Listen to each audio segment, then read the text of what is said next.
Indonesia, sebagai negara maritim, tentunya kaya akan sumber daya laut yang dapat digunakan secara bijaksana dan diolah sesuai kebutuhan masyarakatnya.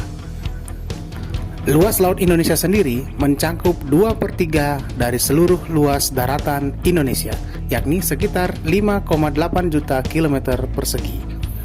Adapun potensi sumber daya laut dapat berupa ikan, bahan tambang, mangrove, terumbu karang, dan juga sebagainya.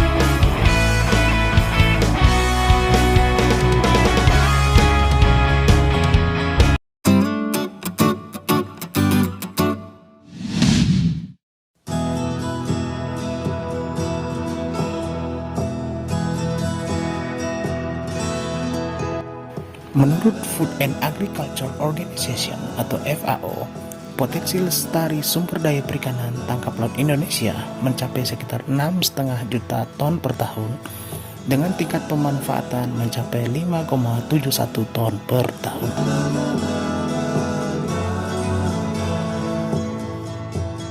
Lebih lanjut, berdasarkan data FAO tahun 2009, produksi ikan tangkap Indonesia menempati urutan ketiga di dunia setelah Cina dan Peru.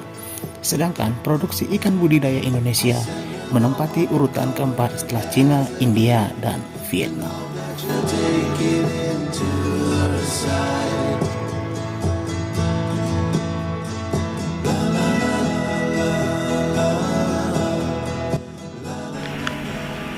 Kekayaan laut Indonesia juga terlihat dari keanekaragaman hayati biota laut.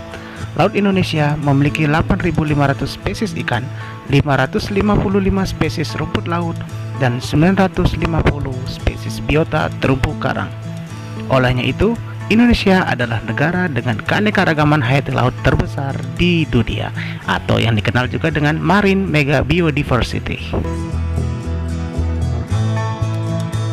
Mengutip Kementerian Perikanan dan Kelautan atau KKP RI, berdasarkan laporan kinerja KKP 1028, luas perairan laut Indonesia mencapai 5,8 juta kilometer persegi, di mana terdiri dari luas laut teritorial yakni 0,3 juta kilometer persegi, luas perairan kepulauan 2,95 juta kilometer persegi, dan luas zona ekonomi eksklusif 2,55 juta kilometer persegi.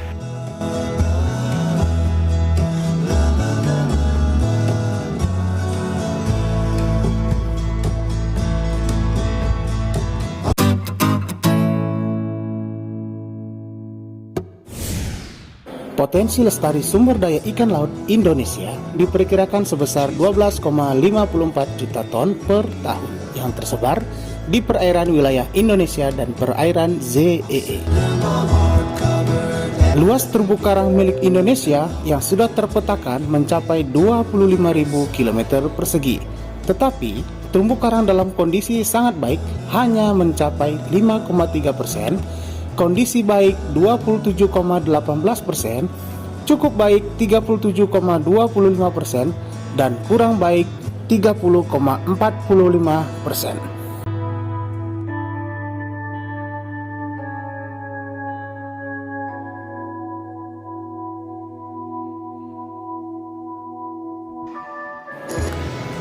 Seperti yang telah dikutip sebelumnya, bahwa sumber daya ikan di Laut Indonesia meliputi 37% dari spesies ikan di dunia. Beberapa jenis ikan di Indonesia mempunyai nilai ekonomis yang tinggi, seperti tuna, udang, lobster, ikan karang, berbagai jenis ikan hias, kerang, dan rumput laut. Berdasarkan kedalaman laut, ikan dibagi dua jenis, yakni ikan pelagis dan ikan demersal, di mana ikan pelagis merupakan ikan yang memiliki ruang tinggal di antara permukaan air hingga kolom air dengan kedalaman sekitar 0 sampai 200 meter di bawah permukaan laut. Pada umumnya, ikan pelagis hidup secara bergerombol, baik saat mencari makanan, melakukan pemijahan, maupun bermigrasi. Ikan ini kerap pula disebut ikan berminyak lantaran jaringan tubuh dan rongga perut di sekitar ususnya mengandung minyak dengan kadar yang cukup banyak. Bahkan beberapa spesies ikan pelagis memiliki kandungan minyak lebih dari 30%. Zona pada laut ini adalah zona nirit atau zona laut dangkal.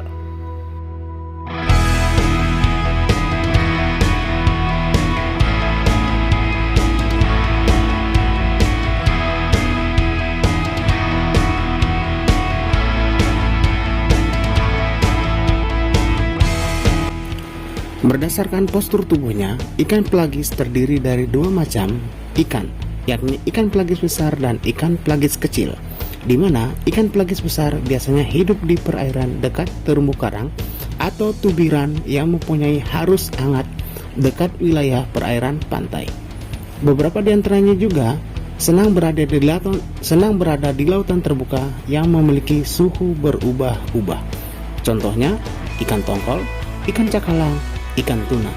Ikan teri, ikan lele, ikan paus, ikan teri, satu lagi. Ikan kontol. Sebaliknya, ikan pelagis kecil lebih senang tinggal di tubiran karang serta selalu berpindah-pindah tempat. Contoh dari ikan pelagis kecil yakni ikan teri, ikan lemuru, ikan japu, ikan kembung, dan ikan tembang.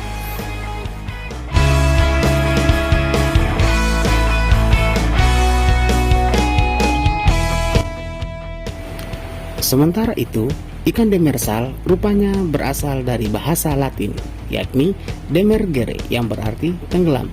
Ikan demersal merupakan ikan yang memiliki tempat tinggal di dasar perairan. Ikan ini paling banyak ditemukan di lingkungan dekat punggung laut. Kondisi di zona demersal pada umumnya mengandung lumpur, penuh dengan pasir, dan berbatu-batu. Jarang sekali terumbu karang yang tumbuh pada zona ini. Ikan demersal sering disebut dengan ikan daging putih sebab kandungan minyak di tubuhnya sangat sedikit, hanya mencapai 1-4%.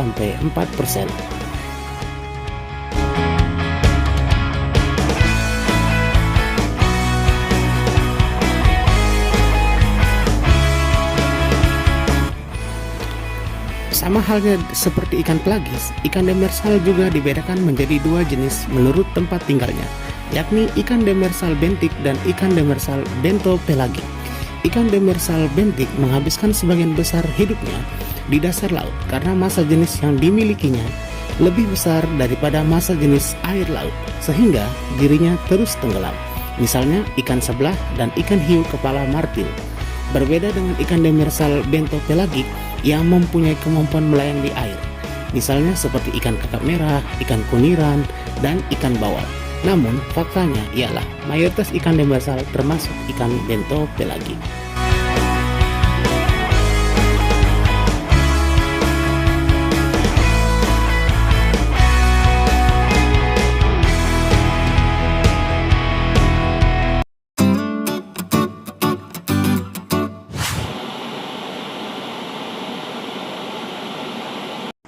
Kementerian Energi dan Sumber Daya Mineral menargetkan pengeboran lapangan minyak di East Natuna dapat mulai dilakukan tahun ini. Menurut PLT Dirjen Migas Kementerian ESDM Joko Siswanto, saat ini pengembangan minyak menjadi prioritas di wilayah Natuna dikarenakan gas di Laut Natuna memiliki kadar CO2 yang tinggi sehingga membutuhkan biaya yang besar untuk mengeksplorasinya. Untuk eksploitasi minyak di wilayah ini, Kementerian ESDM tengah meminta sejumlah perusahaan untuk menjadi partner pengembang, di antaranya ExxonMobil. Dari data Kementerian Energi dan Sumber Daya Mineral, cadangan gas terbesar di Indonesia berada di Natuna, tepatnya berada di Blok East Natuna dengan cadangan gas sebesar 49,87 triliun kaki kubik. Besarnya kandungan gas alam tersebut membuat Natuna disebut-sebut sebagai cadangan gas terbesar di Asia Pasifik.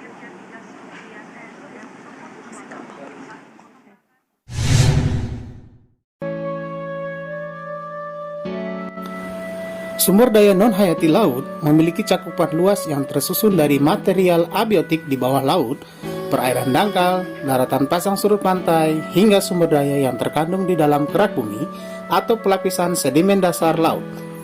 Pembentukannya terjadi secara alamiah melalui proses geologi dalam rentang waktu ribuan hingga jutaan tahun lampau yang pada akhirnya terakumulasi menjadi sumber daya geologi atau disebut juga dengan georesources.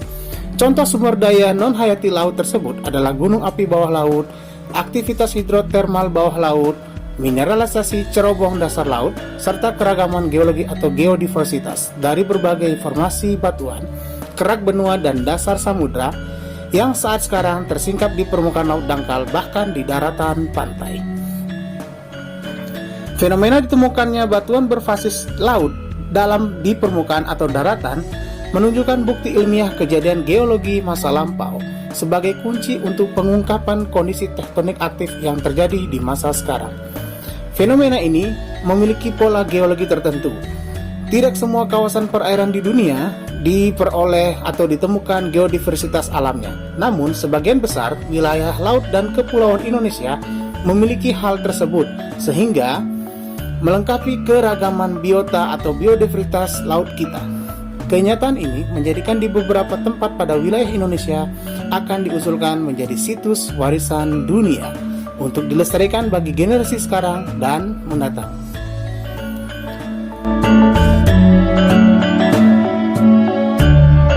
Selain georesources yang merupakan produk alamiah, sumber daya non-hayati laut pun dapat berupa hasil aktivitas peradaban manusia dan kebudayaan bahari masa lalu.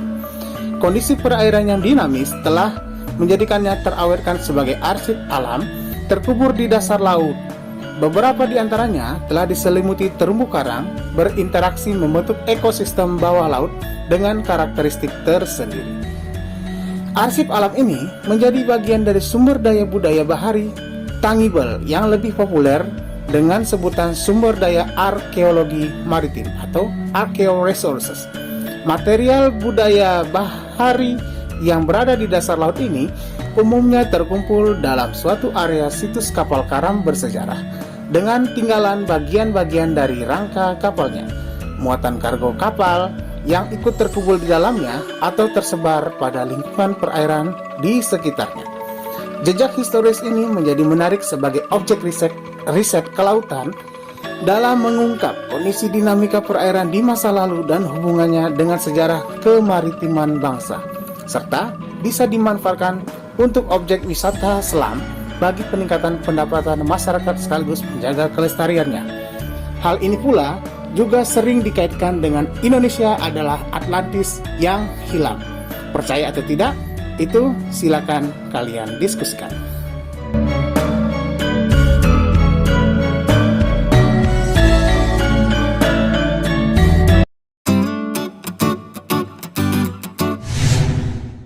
Indonesia hingga saat ini mengalami kesulitan dalam pengelolaan potensi sumber daya laut karena luasnya wilayah Indonesia. Hal ini tentunya berdampak terhadap tidak efisiensinya dan tidak efektifnya potensi yang ada terutama di laut untuk modal pembangunan. Pengelolaan wilayah Indonesia perlu sinergitas dari semua pihak, baik pengelolaan di bidang ekonomi, sosial, politik, dan militer. Misalnya di bidang militer dapat diantisipasi dengan meningkatkan kemampuan kemaritiman Indonesia mulai dari masyarakat maupun pihak keamanan. Dalam hal ini angkatan laut ya. Di bidang ekonomi dapat dengan optimalisasi nelayan dalam menangkap ikan, dan di bidang sosial dapat dilakukan dengan sosialisasi atau pelatihan-pelatihan bagi masyarakat pesisir. Pengelolaan wilayah laut di Indonesia berlandaskan UNCLOS 1982, Undang-Undang Nomor 1 Tahun 2014 dan Undang-Undang Nomor 32 Tahun 2014 tentang pengelolaan wilayah pesisir dan pulau-pulau kecil. Pengelolaan kelautan di Indonesia saat ini masih tumpang tindih dan berjalan masing-masing. Laut merupakan landasan pembangunan masa depan Indonesia yang harus dikembangkan secara lestari dan berkelanjutan sebagai negara maritim. Pengelolaan laut Indonesia membutuhkan perencanaan yang matang, terkoordinasi, dan berpihak terhadap kepentingan masyarakat dan lingkungan.